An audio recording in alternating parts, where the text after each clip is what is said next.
Welcome to Sheepdog Nation Podcast, the only place on the internet where law enforcement and their families can come to be understood, supported, and stood up for.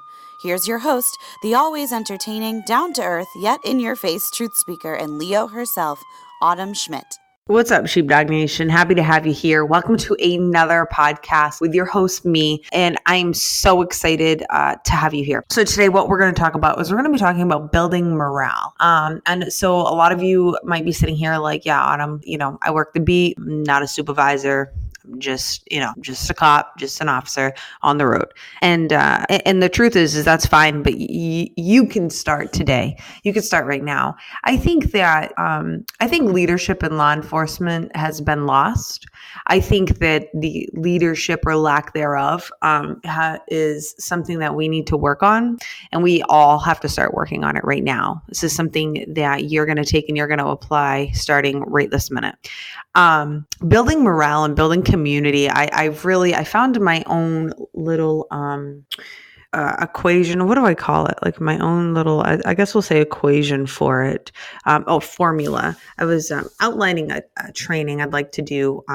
I'm looking at doing some virtual and in-person trainings on building community and morale. So if that's something that you think that your agency might be interested in, please contact me because I'd really like to be able to offer that.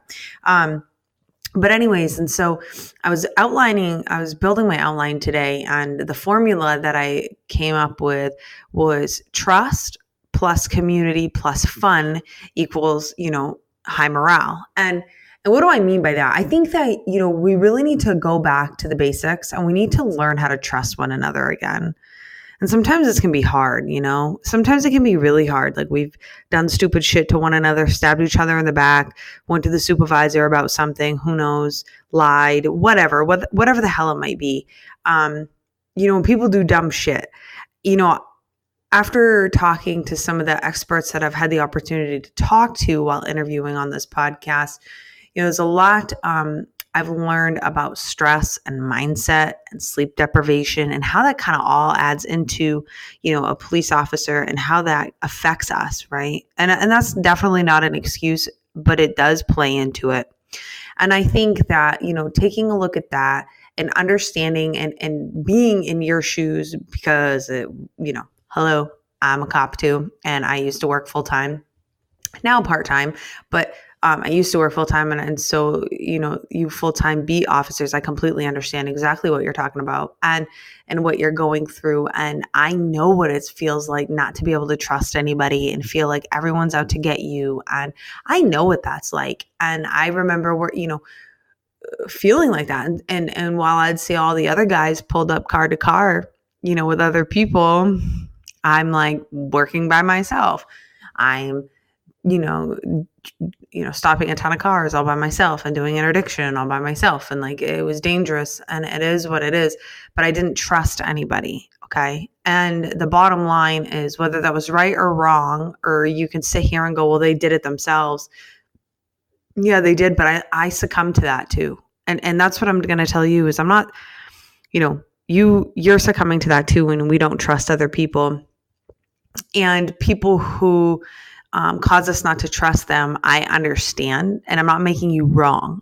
I want you to hear me out. I want you to hear this idea before you judge it. And I'm not saying that you should go and trust everybody. Please don't misunderstand. I'm not miss fucking walking in a field of fucking daisies around here. I get it. I know there's people who you literally cannot trust. But as far as the job goes, I think that we need to, as patrol officers and as supervisors, we need to step out and be leaders. Now, you can be a leader if you're a rookie. You can be a leader if you've had 5-10 years on. You can be a leader if you're not a corporal, not a sergeant, not a supervisor. You can, as you step into the role of being a police officer, you're already a leader in society, and you need to know that. And maybe you're not ready. Maybe you weren't ready for that. Maybe nobody told you were going to be a leader, but I have news for you. You are a leader. You are a leader in society, whether you like it or not. You are somebody who people look up to. They look up to you, especially in times of chaos. You're a sheepdog. You're a warrior.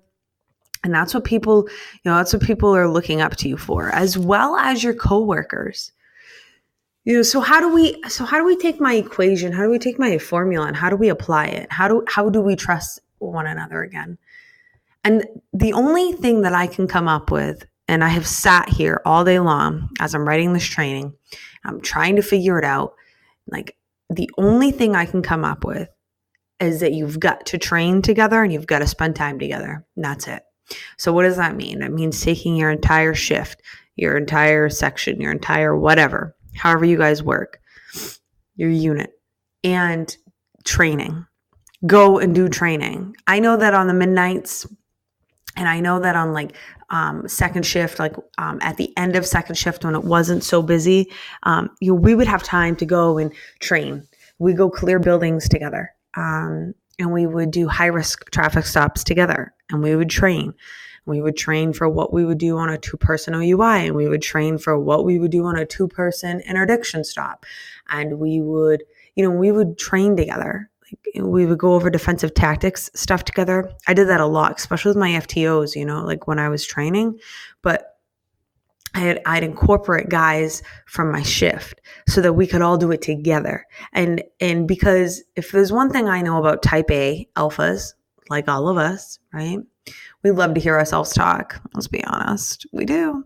And so, incorporating people, because, everybody that you work with, they have their own area of expertise, right? Like, I'm sure they're a mess in some different, areas, such as you probably are too. Certain things were never my cup of tea.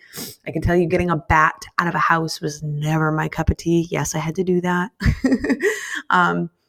Picking up a dead cat in the middle of the road. Oh my God. I literally would have to call for backup on that. Won't even lie. Thank God. I'll never forget this officer. He backed me up on that one night. It was the best thing ever. Some things like that that really just wasn't my thing. But other things were, right? And how do we know that, you guys? How do we figure that out? Is we work together and we train together and we figure out what our team's strength and what our team's weaknesses are. And then we try to complement one another.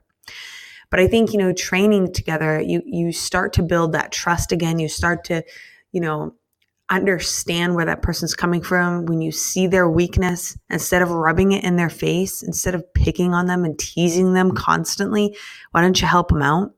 Like, listen, I know how it is as a police officer. Oh my God, the moment I went 10-8, I just started getting picked on, like straight up, just teased and picked on. And I know a lot of that goes to show that's how they like you. And that's no problem. And I understand the culture.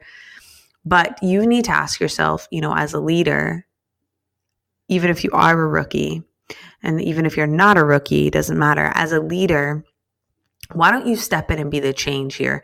Yes, picking on each other and having a good time, that's one thing. But the constant fucking nagging, constant, just throwing people into the ground, it's bullshit. And you guys, we're all we have. We don't have a lot of us. Nobody is signing up to be officers anymore. We know the reasons go on and on and on. But the truth is we need to start to really take care of our own. We really do. We are in a place and a time where we need to start making a change. And the change, we cannot sit around and wait for the administration to make this change, okay? Sheepdog Nation, because they won't. They're just a few years out from retiring. They don't have their entire career ahead of them like you do. And I don't want you to sit here and get that negative mindset that a lot of cops have of, oh, well, fuck them. I can't do anything. It's just me. If that was the case, I wouldn't be doing this podcast. Okay? Like, let me just snap you back into reality. Do you think for 1 second it's easy? Do you think it's easy every day to be creating some episode, speaking, being completely vulnerable, literally speaking from my heart, putting it out and hoping the hell people give a shit? Do you know how hard that is? You know how hard it is to try to build some business and try to go out and try to help law enforcement and try to, be a speaker and host seminars. And do you know how hard it is to, I'm reaching out, doing life coaching for police officers looking to get into departments. And I mean, do you understand how hard that is? I am literally all by myself, and there is nobody paving the way for me. And I'm telling you that if I had a negative mindset of, well, it's just me and how am I going to make a difference, I wouldn't be here and you wouldn't be listening to me. And if I told you that I never wanted to quit, I'd be lying. And if I told you that I never had those thoughts, the same exact thoughts that you have of, fuck that. What is she talking about? Like, I don't need to do this. It's just me. What kind of effect can I have? If I didn't have those same thoughts, I'd be lying. Of course, we all have them. You're normal if you have them. But a sheepdog and a true warrior overcomes those negative mindsets, okay, and those negative thoughts. And we move forward fast and with strength. And we just do it. We just power through and that's it. Okay. And that's what I'm asking you to do. I'm asking you to be the leader, to step out, to do things differently. Okay. And be there and train.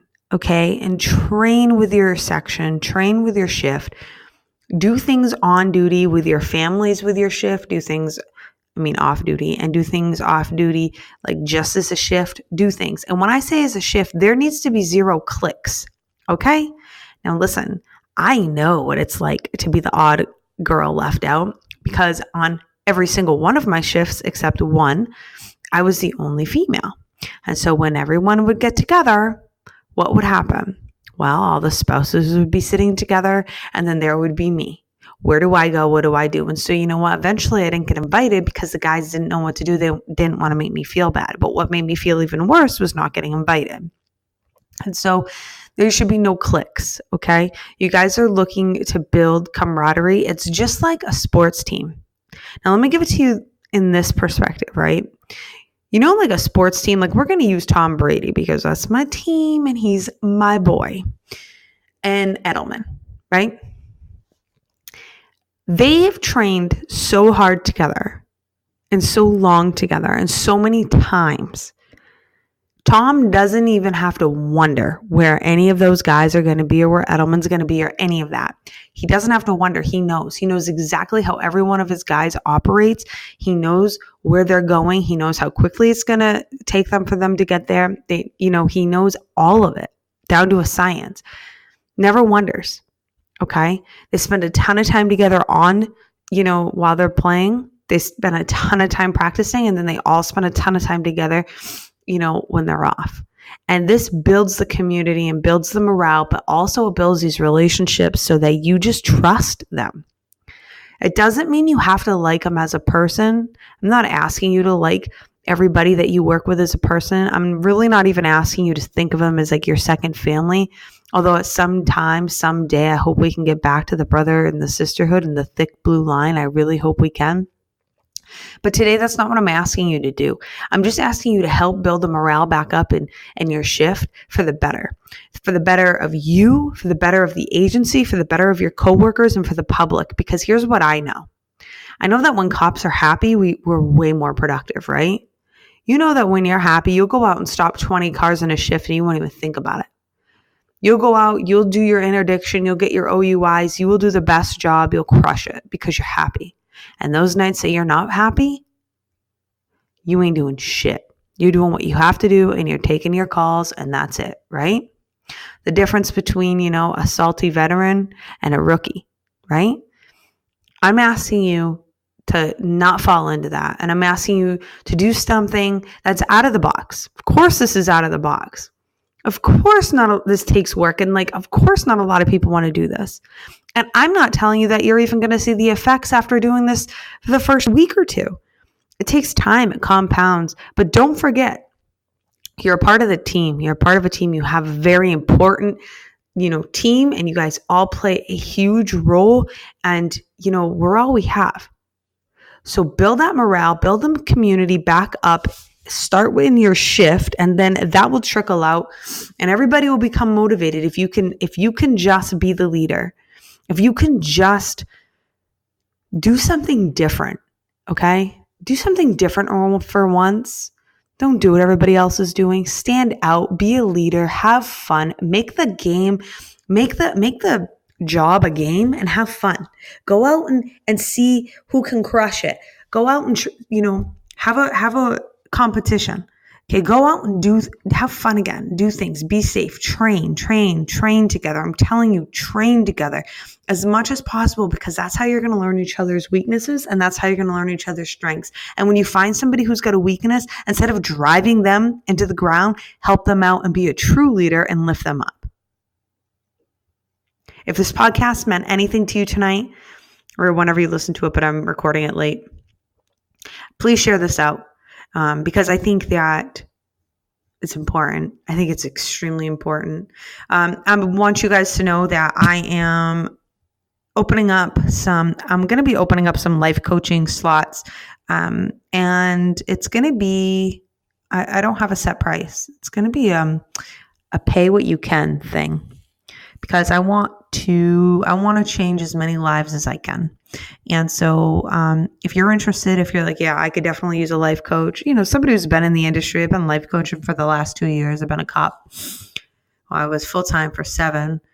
Just got back on part-time because, as you may or may not know, I did have to medically retire from full-time duty. And to be honest, I still life coach every single day. People, officers, law enforcement, first responders reach out to me daily. And so I've been inspired to do something I've never done before, ever. And I'm telling you, it breaks all the business rules. But that's what I'm going to do. I'm going to open up a few slots. I'm not going to be able to open up a ton, but I'm going to open up a few slots. We'll meet together once a month, and once or twice a month, and for life coaching, and we'll go from there, and we'll see how that works. Okay. If you're interested in that, reach out to me. If you are interested, or you think your police department would be interested in having me conduct a training, maybe on this subject, maybe on a different one, please reach out to me, email me, get at me on Instagram. And if you are not following me on Instagram, it's at The Lady Sheepdog. Come hang out with me, and I will see you next time. Thanks, Sheepdog Nation. And that was another episode of Sheepdog Nation. If you enjoyed this podcast, please go to iTunes and let us know by giving us a rating. If you have questions that you want answered by Autumn in the podcast, submit it by going to the link in the show notes. As always, stay safe and watch your 6.